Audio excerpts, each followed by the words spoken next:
তুমি দেখার সময় মনকে বোঝো, শোনার সময় চক্ষু বোঝো, দেবার সময় প্রকৃতি আর প্রাণের জন্যে ডাক, দেবার সময় প্রকৃতি আর প্রাণের জন্যে ডাক।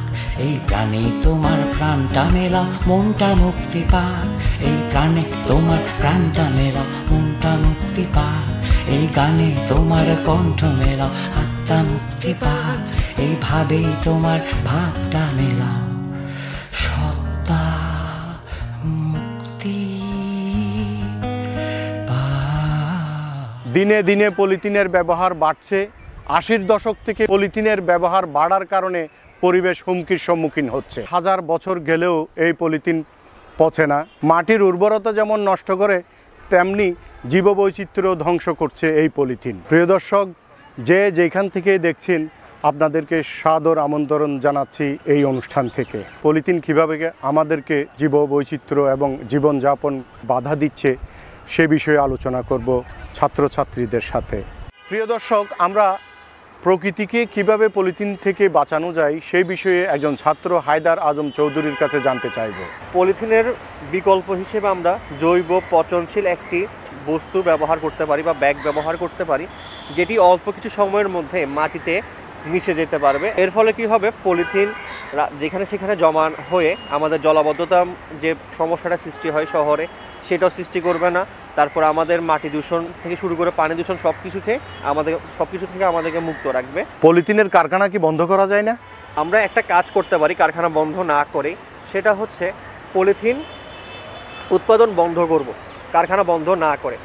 পলিথিন উৎপাদন বন্ধ করার পর সেখানে আমরা জৈব পচনশীল ব্যাগ যেটার কথা বলেছিলাম, সেটা বানানোর জন্য যে কাঁচামালগুলো দরকার, সে কাঁচামালগুলো দিয়ে এবং দক্ষ জনশক্তি ব্যবহার করে আমরা ওই ব্যাগগুলো যদি বানাতে পারি, তাহলে পলিথিনের বিকল্প হিসেবে আমরা ওই ব্যাগগুলো ব্যবহার করতে পারবো। পলিথিন ব্যবহার বন্ধ করার জরুরি কেন?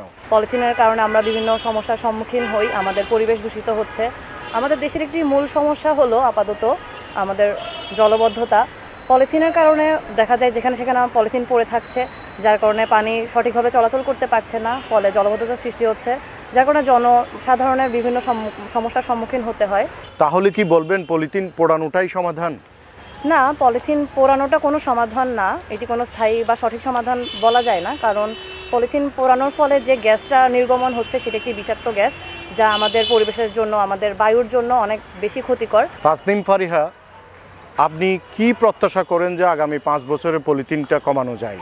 পলিথিনের ব্যবহারটা কমানোর জন্য আমাদের বেশি বেশি করে যে বিকল্প পলিথিনের সেটা ব্যবহার বাড়াতে হবে এবং সেটা মানুষের কাছে সহজলভ্য করতে হবে। কারণ মানুষ ওই জিনিসটাই চায় যেটা আসলে আমরা সহজেই ব্যবহার বা কিনতে পারবো।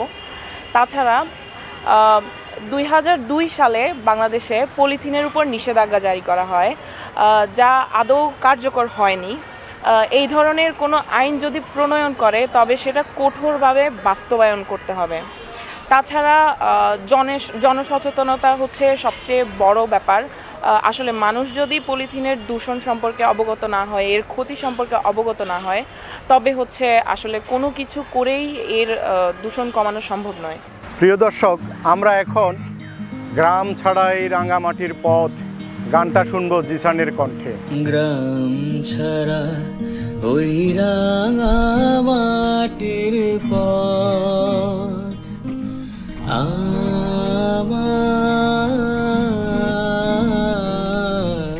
মন ভুলায় রে।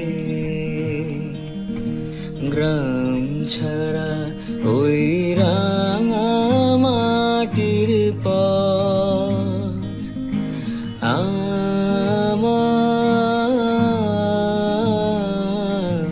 মন ভুলায় রে। ওরে কার পানে মন হাত বাড়িয়ে লুটিয়ে যায় ভুলায় রে। আমার মন ভুলায় রে। গ্রাম ছাড়া ওই রাঙামাটির পথ আমার মন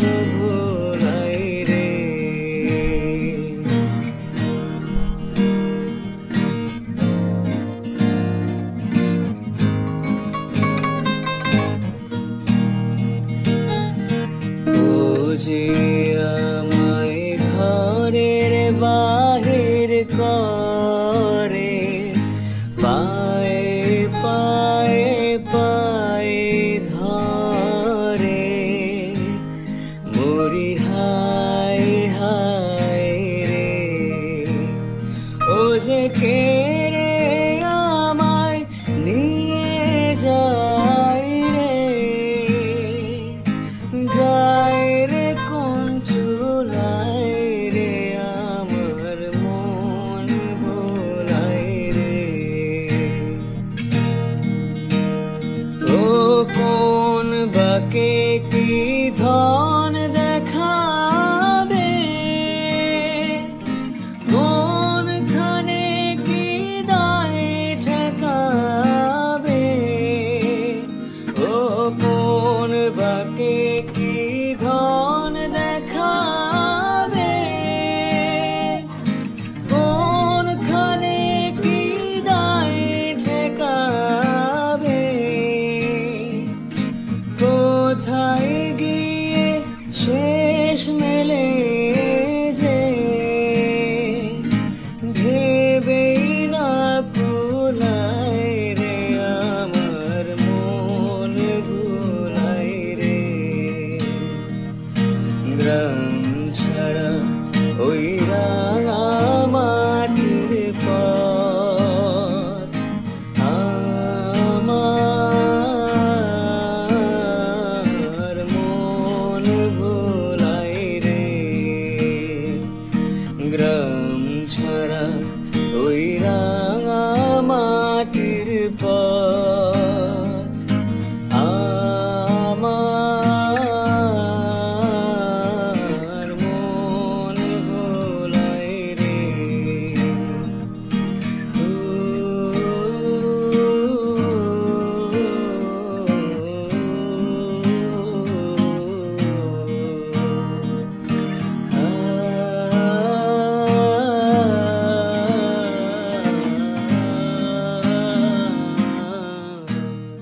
আমরা এখন কথা বলবো professor doctor M A Gafur, Chittagong বিশ্ববিদ্যালয় এর অবসরপ্রাপ্ত একজন অধ্যাপক। পলিথিন কিভাবে আমাদেরকে হুমকির সম্মুখীন করছে, পরিবেশকে কিভাবে ধ্বংস করছে?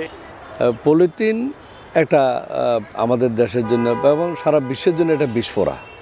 পলিথিন একটা অয়েল এবং গ্যাসের সমন্বয়ে তৈরি হয় এবং এটা যখন ভেঙে যায়, পতিত হয়ে, তখন এটা মাইক্রোপ্লাস্টিকে জড়িত হয়। এটা একটা স্বাস্থ্য ঝুঁকি আছে।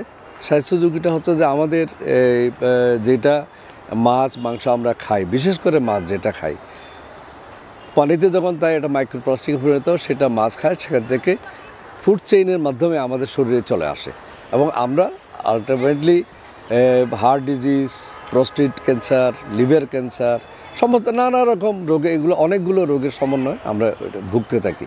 এই অবস্থায় আমরা যেটা করতে পারি সেটা হচ্ছে, দেখেন, আমরা বাজারে খালি হাতে যাই, আমরা যদি একটা ব্যাগ নিয়ে যাই, যেই ব্যাগটা আপনার পুরনো প্যান্ট দিয়েও আপনি বানাইতে পারেন, এরকম আপনি 10টা ব্যাগ বানিয়ে রাখেন, ছোট বড় বিভিন্ন সাইজের বানিয়ে, সেগুলো নিয়ে আপনি বাজারে যান, বাজার থেকে আপনি বাজার করে নিয়ে আসেন, তাহলে আপনি বলতে পারবেন যে পলিথিন দিচ্ছে তাকে, তুমি আমাকে পলিথিন দিও না। আমি ডেইলি অন্তত আমার হিসাবে বাংলাদেশে 20 থেকে 25 কোটি পলিথিন বাজারে। আপনি পাটের ব্যাগ ব্যবহার করতে পারেন, আমরা একসময় ব্যবহার করেছি, কিন্তু এই যেগুলো ব্যবহার করতে হলে আপনাকে এটা সহজলভ্য করে দিতে হবে, আপনাকে প্রচুর পরিমাণে সাপ্লাই দিতে হবে। যেমনটি পলিথিন খুব সস্তা হিসেবে বাজারে দেয়, আপনি একটু দাম হলেও এগুলোকে বাজারে আনতে হবে বায়োডিগ্রেডেবল পাটের থলে। তারপরে ইদানিং শুনতেছি, ধরেন আপনি সোনালি পাট, তারপরে ভুট্টা থেকে, এইগুলা ইন্ডাস্ট্রিতে আপনাকে প্রথমে তৈরি করতে হবে এবং সাফিসিয়েন্ট মার্কেটে আনতে হবে।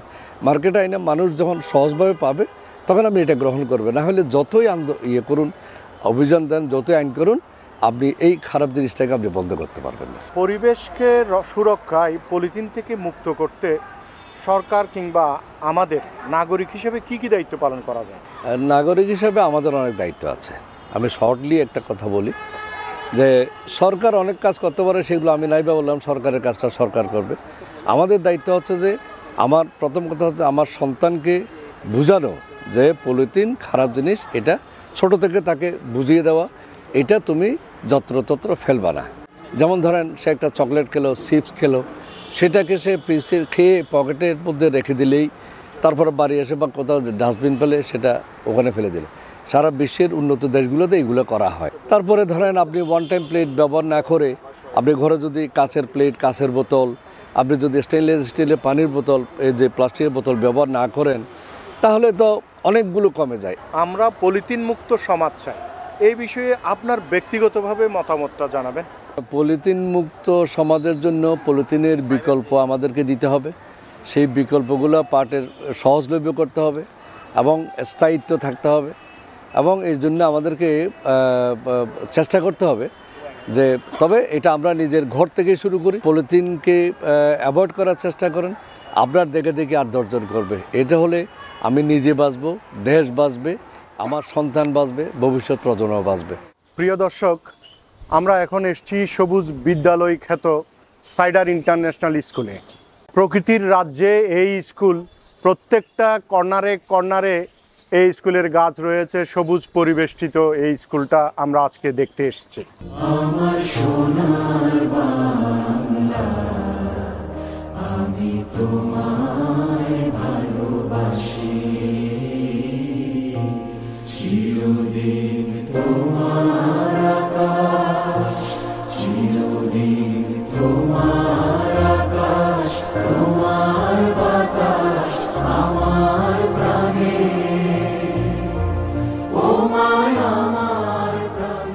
এগ্রিকালচার ফিল্ড আমাদের শিক্ষার্থীদের জন্য ব্যবহারিকের কাজে লাগে অন্যতম একটা জায়গা।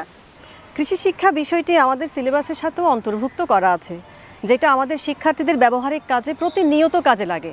তাই আমরা সাইডারের প্রতিটা ব্যবহারিক কাজগুলো, কৃষি ফিল্ডের যা যা কাজ আছে সবগুলো আমাদের এই এগ্রিকালচার ফিল্ডে এসে করা হয়।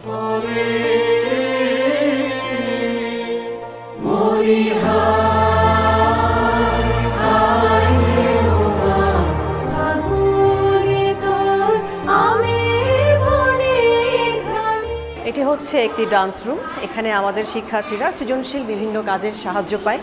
আর শাস্ত্রীয়ভাবে ধরতে গেলে আমাদের নাচ খুব শরীরের জন্য খুব উপকারী।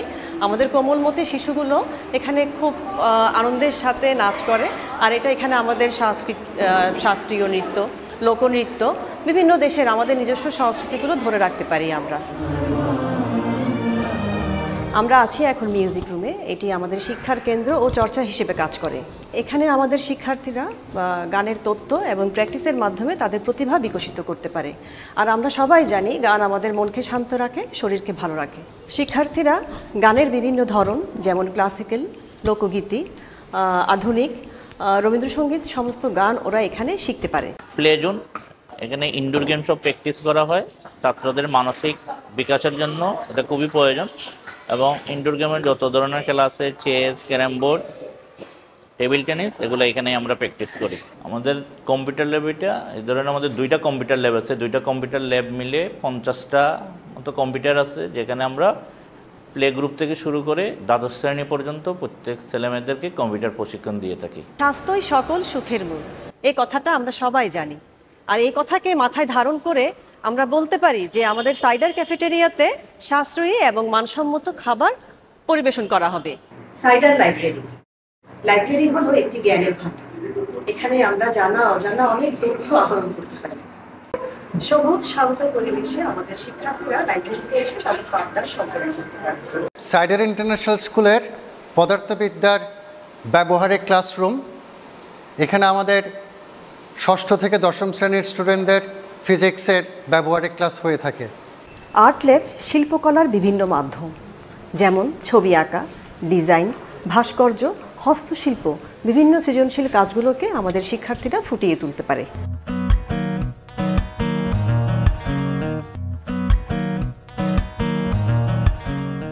বিদ্যালয়ে মিনি জু আমাদের শিক্ষার্থীদের জন্য অনেক উপকার বয়ে আনে।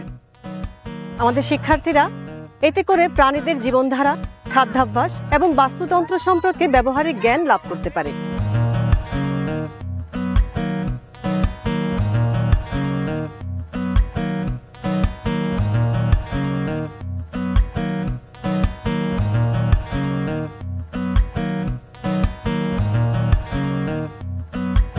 আমরা বলতে পারি রিসাইকেল হচ্ছে সব শেষ কথা, কিন্তু রিসাইকেলটা বাংলাদেশে আসলে সেভাবে হচ্ছে না যেভাবে হওয়ার কথা।